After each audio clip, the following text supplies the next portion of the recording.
ang seremonya ni Dravinis sa loob ng Cyrus Academy dahil inihagis lang naman niya sa harap ng mga estudyante ang isang pugot na ulo ng estudyante para ipaalam sa lahat kung gaano sila ka nakakatakot. At mukhang hindi na ata masikmura pa ni Elijah ang kanyang mga nakikita, lalo na't nakita niya ang kalagayan ni Tesha. Kaya huwag na nating patagalin pa, let's go! And please like and subscribe sa ating YouTube channel mga lods at mag-follow sa ating Facebook page. Salamat!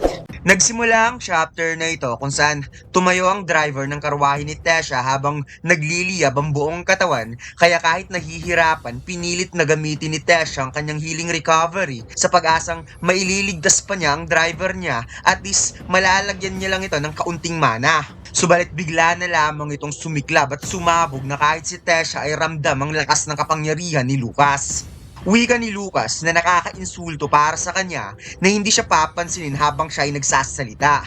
Bakit kaya hindi na lamang aalahanin ni Tesha ang kanyang sarili kaysa sa isang mababang uri na elf?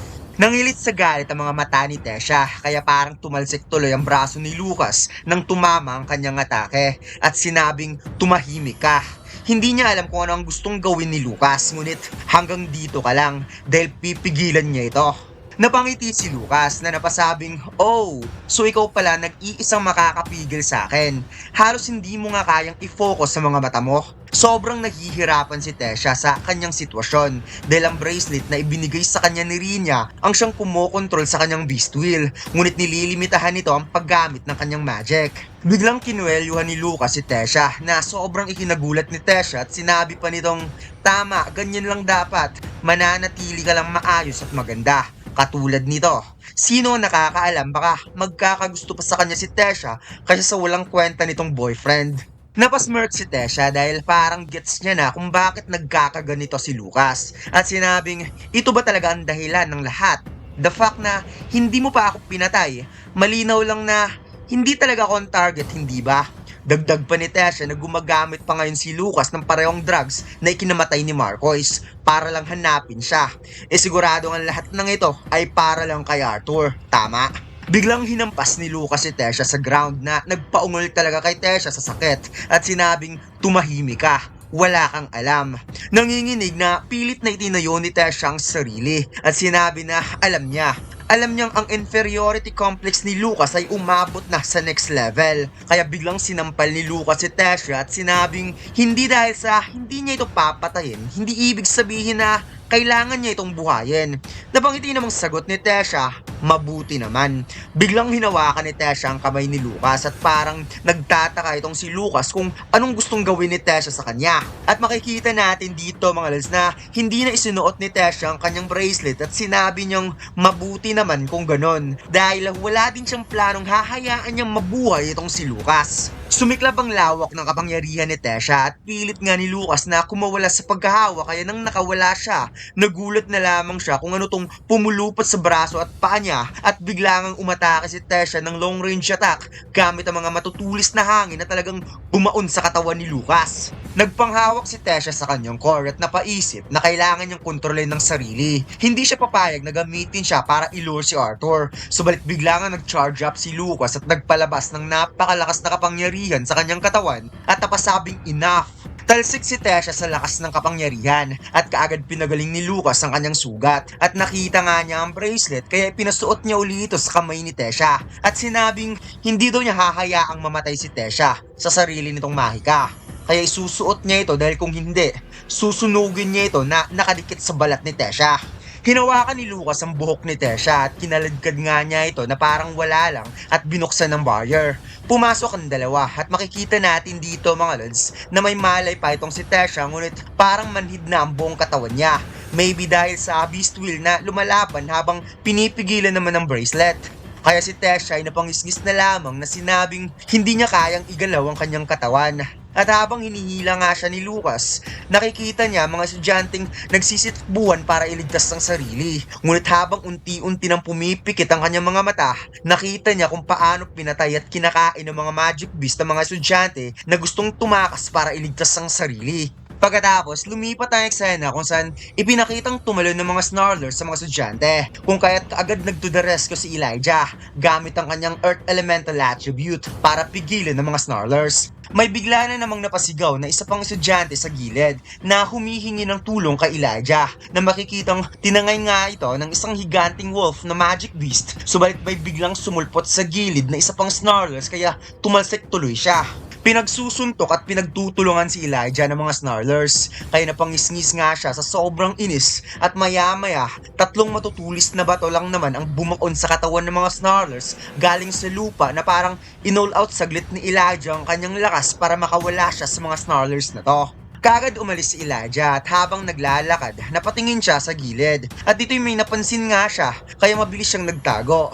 May isang cult member na pumalakpak na napasabing ang mga taong estudyante ay pwede nilang itaas ang kanilang kamay kung manunumpa ito sa katapatan ng kanilang layunin at hindi na sila aatakihin pa ng mga magic beast. At ang mga elves at dwarves ay huwag na nilang pahirapan pa ang sarili na lumaban dahil wawasakin lang nila mga mana core nito. Ngunit malaya naman itong umalis kung gugustuhin nila. Napangisngis si Elijah kung paano ito nangyari at paanong hinahayaan lang ito ni Director Goodsky. Ngunit may biglang humingi ng tulong sa likod ni Elijah at ito pala ay isang babaeng elf na gustong kidnapin ng manyakis na professor. Iba rin ang tama ng professor na to mga lods. Kaya hindi nga makapaniwala itong si Elijah na kahit ang professor ay isa rin palang member ng cultist group. Nagpakawala si Elijah ng Earth Magic upang tulungan ng babae. Ngunit mabilis na kapag-activate ng Defense Magic spell ang Professor gamit ang kanyang Water Attribute. At habang tumatawa nga ang Professor sa kanyang ginagawa, na sinabi pa niyang umalis daw si Elijah dito kung gusto pa niyang mabuhay. Ngunit ang hindi niya alam ay may dalawa palang silhouette sa itaas na paatake sa kanya.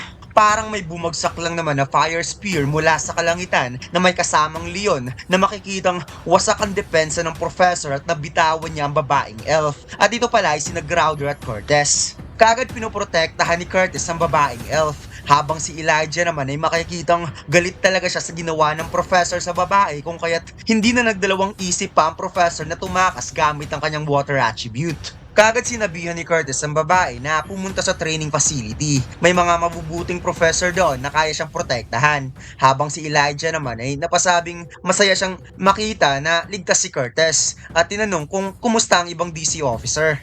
Wika ni Curtis na marami sa kanila ay nasa ayos lang naman ang kalagayan at naghihiwalay-hiwalay sila ngayon para humanap ng mga nangangailangan ng tulong.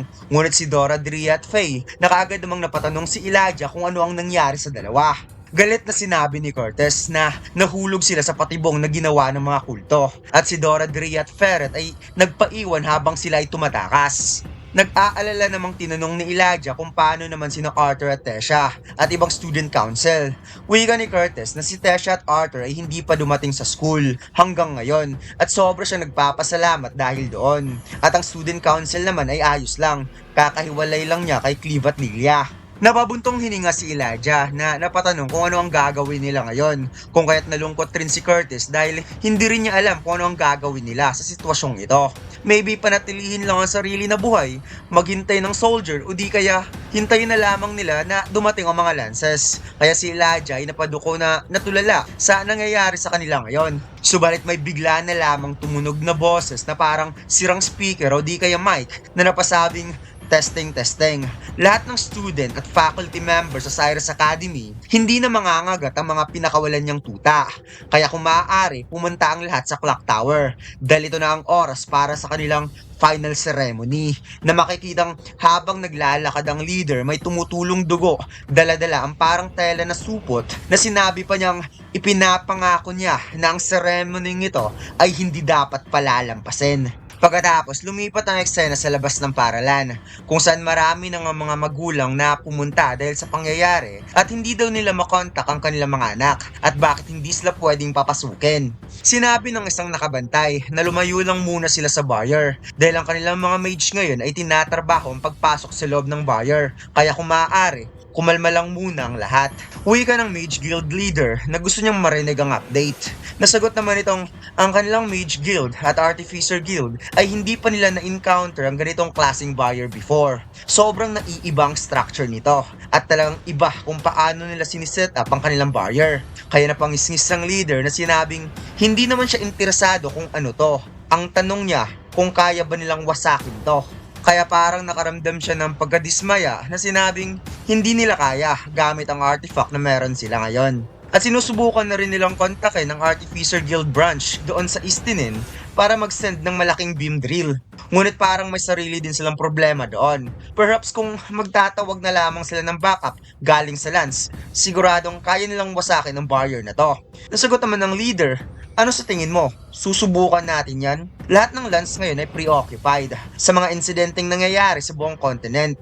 Na napauwi ka naman ng isa na ang ibig mo bang sabihin na posibleng parte ito ng kanilang atake? Kaya bigla ngang kinuha ng leader ang kanyang bibig upang patahimikin dahil baka magkagulo tuloy dito kapag nalaman ng mga tao dito na may mga nangyayaring pag-atake. Lumapit ang leader sa buyer at sinabi nga niya dito na regardless na lang kung ikalat nila ang lahat ng kanilang tauhan sa buong paligid ng buyer upang makahanap ng weak points. Mahabang oras nga lang ang kakailanganin nila ngunit mapapasok nila ito. Inilagay ng leader ang kanyang kamay sa buyer at sinabing umaasa na lamang siya na sana hindi pa huli ang lahat. Pagkatapos, lumipat ang eksena kay Elijah at Curtis na pumunta nga sila sa mga sugatang estudyante na sinabi nga dito ni Curtis kay Elijah na gusto niya munang hanapin ng iba pang DC officer. Nakita ni Elijah mga sugatang estudyante na makikita ang iba mga lads na umiiyak at may mga nagkaroon din talaga ng matinding sugat sa katawan. At nakita rin ni Elijah ang iba na pilit pa rin lang winawasak ang buyer na napatanong kung bakit nila ito ginagawa at baka wala na sana sila. Habang nagkaroon ng pagpupulong-pulong ang mga member ng cultist group, bigla namang nagkaroon ng napakatalas na ingay at dito'y pumasok na nga ang leader na nagpapasalamat sa lahat ng dumalo. Na makikitang punong-puno na ng dugo ang kanyang maskara habang hawak-hawak ang isang parang telang supot na tumatagas ng dugo. Galit na napasigaw ang mga estudyante sa gilid ng buyer na napasabing pakawalan sila dahil hindi daw nito matatakasan ang kanilang ginawa. Kung kaya't pinaulanan nga nila ng napakaraming atake ang buyer na pumuprotekta sa cultist group. Napatawa na lamang ang leader dahil sa kabila daw na nasaksihan nila ang patayan dito ay parang hindi pa rin pumapasok sa makitid na utak kung gaano kabigat ang sitwasyon na meron sila ngayon. Kinuha ng leader ang laman ng telang supot at sinabing, heto, pagmasdan ninyo.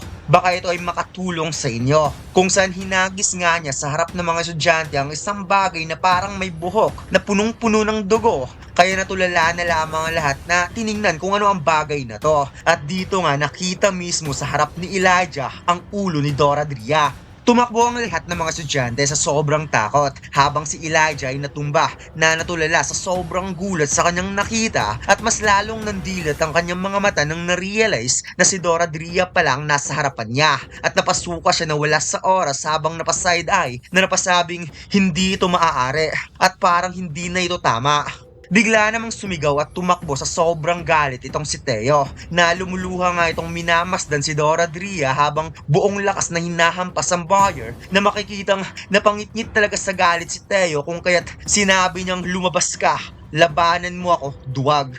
Napawat ang leader na napasabing, what? Duwag? Sino ako?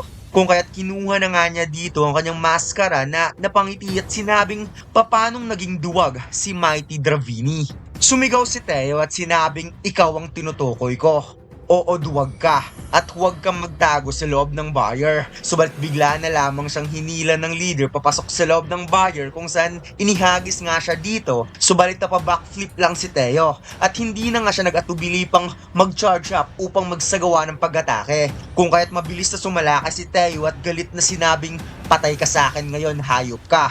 Nasagot naman ni Dravini, halika, naghihintay ako. Tumalon si Teo sa itaas upang mag-unleash ng napakabigat na sipa dala ang kanyang kapangyarihan na gravity kung kaya't nagkaroon ng napakalakas na pagsabog at makikita natin dito mga lods na talagang durog at nawasak ang paligid sa paglanding ni Teo.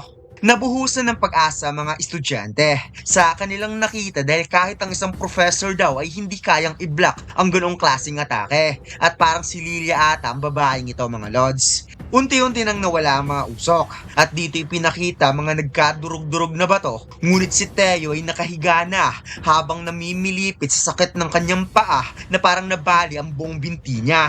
Napaungol si Teo sa sobrang sakit at biglang ang inapakan ng mukha niya at sinabi nga dito ni Dravini, yun lang, gusto ko pang lumaban. Yan ang gusto mo, hindi ba?